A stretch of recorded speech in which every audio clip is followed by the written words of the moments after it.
Akkalkot road येथील शांती चौक भागात असलेल्या आणि सर्व जाती धर्मासाठी खुल्या असलेल्या हिंदू स्मशानभूमीच्या दुरावस्थेची दखल घेत आज प्रशासकीय अधिकारी आणि लोकप्रतिनिधींनी या परिसराची संयुक्त पाहणी केली।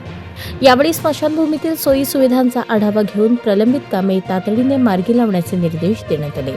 प्रशासकीय अधिकाऱ्यांचा ताफा घटनास्थळी या पाहणी दौऱ्यात नूतन महापौर विनायक दादा कोंड्याल, महानगरपालिकेच्या अतिरिक्त आयुक्त वीणा पवार, सहाय्यक आयुक्त शशिकांत भोसले, अधीक्षक अभियंता अनिल चव्हाण, विभागीय अधिकारी बक्षी उपस्थित होते।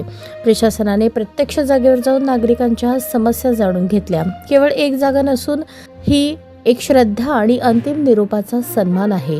स्मशानभूमी ही स्वच्छ आणि सुरक्षित ठेवणे ही आपली सामूहिक जबाबदारी आहे, अशी भावना यावेळी उपस्थित मान्यवरांनी व्यक्त केली। यावेळी पश्चिम महाराष्ट्र पद्मशाली संघाचे अध्यक्ष डॉक्टर सूर्यप्रकाश कोठे, प्रधान सचिव वासुदेव इप्पलपल्ली, जनरल सेक्रेटरी दयानंद मांबड्याल, पद्मशाली ज्ञाती संस्थेचे अध्यक्ष सुरेश फलमारी, सचिव संतोष सोमा, विश्वस्त नरसप्पा इप्पा कायल, माजी नगरसेवक बाबा मिस्त्री, विश्वनाथ दुर्लेकर, छत्रपती औशेट्टी, भूलिंगम रापेल्ली, भोजराज पवार, गणेश बिराजदार, सुरेंद्र शिंदे, विनायक खरात, सुनील पांजगे यांच्यासह समाजातील अनेक पदाधिकारी व नागरिक उपस्थित होते।